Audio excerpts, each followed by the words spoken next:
আপোনাক কেইটামান মই জানিবলগীয়া কথা কেইটামান হ'ব স্যাৰ এতিয়া বিজেপিৰ যেটো ফেসিস্ট ৰেজিম এই ৰেজিমটোৰ বিৰুদ্ধে আমি কেনেকৈ আগবাঢ়িলে ভাল হৈছে তই গৌৰৱৰ লগত ডিটেইলছ হেৰি কৰ ৰকিবুলৰ লগত ডিটেইলছ কথা পাত এই ল'ৰাটোকতো মই চিনি নাপাওঁ ভূপেন বৰা কাৰণ সি গুৱাহাটীত কেতিয়াও নাছিল ছাত্ৰ অৱস্থাত ইয়াতে মই লগেই পোৱা নাই আৰু ই যে আছে আমাৰ ফুটবলাৰৰ পুতেক ক'লেও ফুটবলাৰৰ পুতেক মানে তোৰ লগত যা ঘটা আছে ফুটবলাৰৰ পুতেক মানে কোননো যোন আছো তুমি এইফালে ফুটবলাৰ পুতেক মানে কাৰ কথা কৈছে বাৰু ৰাছেল হুছেইনৰ কথা কৈছে নেকি আমাৰ হাইদৰ হুছেইনৰ ল'ৰাৰ কথা কৈছে নেকি নহয় তোৰ লগত প্ৰথম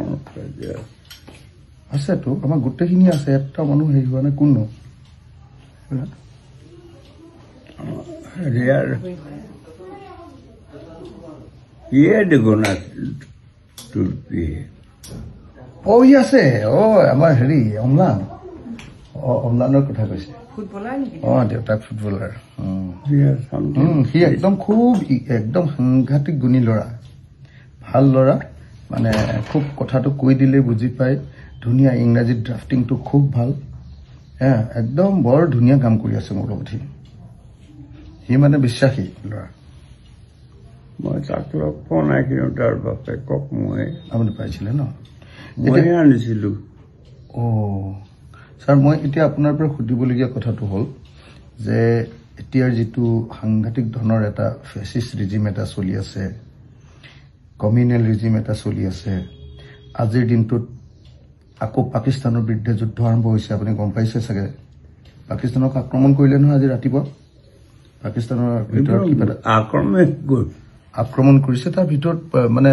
পাকিস্তান দাবী কৰিছে যে ডাইৰেক্টলি চিভিলিয়ানক মাৰিছে কিন্তু ভাৰতে কৈছে যে নহয় আমি সন্ত্ৰাসবাদী শিবিৰতহে মাৰিছো এনেকুৱা এটা হৈ আছে আমিতো ভালকৈ বুজি পোৱা নাই কিন্তু সেই এটা কাৰবাৰ এটা আৰম্ভ হৈছে তো এনেকুৱা পৰিস্থিতিত আমি কেনেকুৱা ধৰণৰ ভূমিকা ল'লে ভাল হয় এইটো উপায় নাই আৰু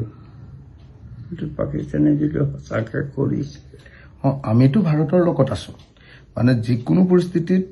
মানে ভাৰতৰ আভ্যন্তৰীণ বিষয়ত বেলেগ দেশ এখনৰ হেৰি কেতিয়াও আমি নামানো তো আমি ভাৰত চৰকাৰৰ লগত এইটো ক্ষেত্ৰত আছোৱেই কিন্তু মই আপোনাক সুধিব খুজিছোঁ যে মানে এই গোটেই পৰিস্থিতিটো যে এফালেদি চৰকাৰখনে আপুনি দেখিছে যে গোটেই সম্পদবিলাক প্ৰাইভেট কোম্পানীবিলাকক দি দিছে বজাৰ এতিয়া কমপ্লিটলি আপোনাৰ আমেৰিকান কোম্পানী ধৰক আপোনাৰ আমাজনৰ নিচিনা কোম্পানীৰ হাতত গুচি গৈছে একদম হেৰিবিলাক কি কয় আপোনাৰ ৰিটেইল চেলবিলাক তাৰ পাছত গোটেইবিলাক আগতে যিবিলাকক লৈ আমি যুদ্ধ কৰি আছিলোঁ যে সংগ্ৰাম কৰি আছিলোঁ যে ৰিটেইল চেলত কেতিয়াও বিদেশী কোম্পানী সোমাব নোৱাৰিব এতিয়া তোৰ ঘৰত আহি দি থৈ যায় সেইবিলাকে ৰিটেইল চেলটো কমপ্লিটলি এতিয়া হেৰিয়াৰ হাতত গুচি গ'ল দুটা বস্তুৰ হাতত এটা হ'ল অনলাইন আৰু আনটো হ'ল আপোনাৰ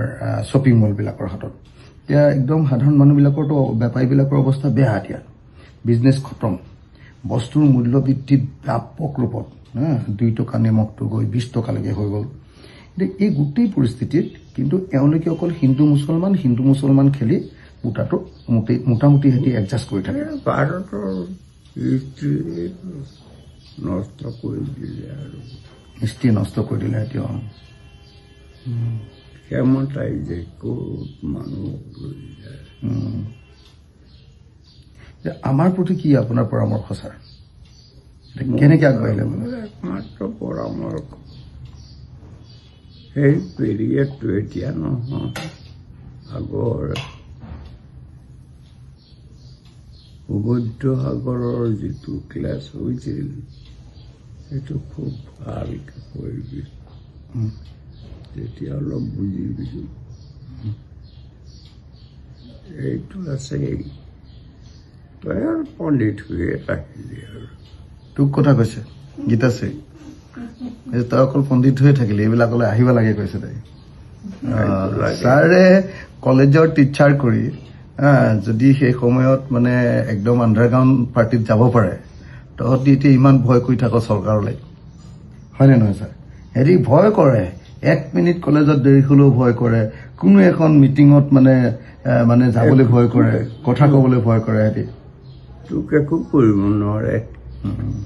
এটা কনভাৰ পষ্ট গভৰ্ণমেণ্টে কি দাল কৰে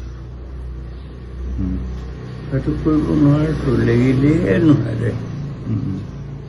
মই বিচাৰিছে অপেনলি কমচে কম 25 বছৰ তেনেকৈ কাম কৰিছোঁ বুঢ়া আঙুলি দেখুৱাই বোলো কি খৰচ খাওঁ একো নোৱাৰে কৰিব এটাত বগি দে মই আপোনালোকক ক'ব খুজিছোঁ যে মোৰ জীৱনৰ প্ৰিয়তম যিজন মানুহ যাক ইণ্টেলেকচুৱেল হিচাপে ছ'চিয়েল সাইণ্টিষ্ট হিচাপে থিংকাৰ হিচাপে মই আটাইতকৈ বেছিকৈ সন্মান কৰোঁ মৰম কৰোঁ মোৰ দেউতা নিচিনা ছাৰ মোৰ ডাইৰেক্ট ছাৰ আছিলে কটন কলেজৰ সেই ছাৰ উদয়াদিত্য ভৰালী ছাৰ আজি ছাৰৰ গাটো বেয়া ছাৰ অকণমান গাটো দুৰ্বল হৈ আছে গাটো অকণ বেয়া হৈ আছে কিন্তু ছাৰ আমাৰ আটাইতকৈ প্ৰিয় যিবিলাকে কটন কলেজত পঢ়িছিলে আৰু কটন কলেজত ছাৰক পাইছিলে তেওঁলোকৰ কাৰণে কটন কলেজত ছাৰৰ সমান ডাঙৰ বন্ধু আৰু কোনো নাছিলে ছাৰ আছিলে আপোন ভোলা মানুহ কোনো দিন কেতিয়াও ব্যক্তিগত চিন্তা নকৰাকৈ সমাজৰ কাৰণে চিন্তা কৰা প্ৰগতিশীল চিন্তাৰ কাৰণে কাম কৰি থকা মোৰ জীৱনত পোৱা আটাইতকৈ মাতৃৰ মানুহজন জীৱনত বহুত ইণ্টেলেকচুৱেল পাইছোঁ কিন্তু তেখেতসকলে সাধাৰণতে মানে পাণ্ডিতিক মানে কি কয় আপোনাৰ পণ্ডিতীয় কাৰবাৰবিলাক আৰু সাধাৰণতে একেবাৰে গ্ৰাছৰুটৰ মানুহৰ লগত মানে নিমিলা ধৰণৰ মিলে কিন্তু অলপ ধৰণৰ গেপ এটা থাকি যায় কিন্তু আমাৰ ভৰালী ছাৰ এনেকুৱা এজন মানুহ যাক মই বিশেষকৈ আটাইতকৈ বেছি ভালকৈ পাইছিলোঁ জ্যোতি 70 বৰ্ষৰ সময়ত ছাৰৰ অৰ্গেনাইজিং কেপাচিটি যি ভয়ানক সাংঘাতিক ধৰণৰ অৰ্গেনাইজাৰ আৰু কোনোবা এজন মানুহক যদি কয় যে এই জ্যোতি 70 বৰ্ষৰ কাৰণে ইমান টকা লাগিব কোনো মানুহ নাই যে ছাৰক অস্বীকাৰ কৰিব পাৰে তেনেকুৱা এজন মানুহ আমাৰ সকলোৰে মৰমৰ আমাৰ সকলোৰে আদৰৰ আমাৰ প্ৰিয়তম মানুহ ছাৰে কিমান যে হিস্য উলিয়ালে আমাৰ নিচিনা সেই sir Udayaditya Bharali sir cotton কলেজৰ অধ্যক্ষ আছিলে কটন কলেজৰ হিষ্ট্ৰী প্ৰফেচৰ আছিলে কোনোদিন কেৰিয়াৰৰ কথা নাভাবি দেশৰ কাৰণে চিন্তা কৰিছিলে যে ছাৰৰ অকণমান অসুখ হৈ আছে অসুস্থ হৈছে ছাৰ বয়স কিমান হৈ গ'ল এতিয়া আছই 80 মোৰ মাৰ এতিয়া 93 আৰু ছাৰৰ বয়স এতিয়া 80 আৰু ছাৰ হেৰি পৰিয়ালটো তেওঁলোকৰ পৰিয়ালৰ কিবা আমাৰ সম্পৰ্কত লাগে তো ছাৰ আপুনি সোনকালে ভাল হৈ উঠক আমি 26 চনত অসমৰ পৰা হিটলাৰী গভৰ্ণমেণ্টক আমি খেদিব খুজিছোঁ ছাৰ আপুনি সেই সময়খিনি আমাক গাইড কৰিব লাগিব আৰু সেইকাৰণে আপুনি সোনকালে সুস্থ হৈ উঠক মই ছাৰক সোনকালে সুস্থ উঠিবৰ কাৰণে পৰিস্থিতি বিভিন্ন গোষ্ঠীক মানে ডেমক্ৰেটিক ক্লজ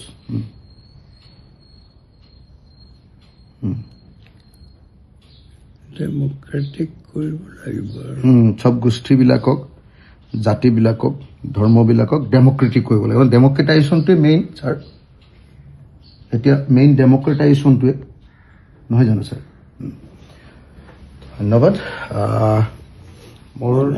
মই আপোনালোকক সকলোকে এটাই কথা কওঁ পৃথিৱীত বহুত মানুহ পাইছোঁ কিন্তু ছাৰৰ নিচিনা একদম আপোনভাৱে ল'ব পৰা কেতিয়াবা আমাৰ ওপৰত খং উঠিলেও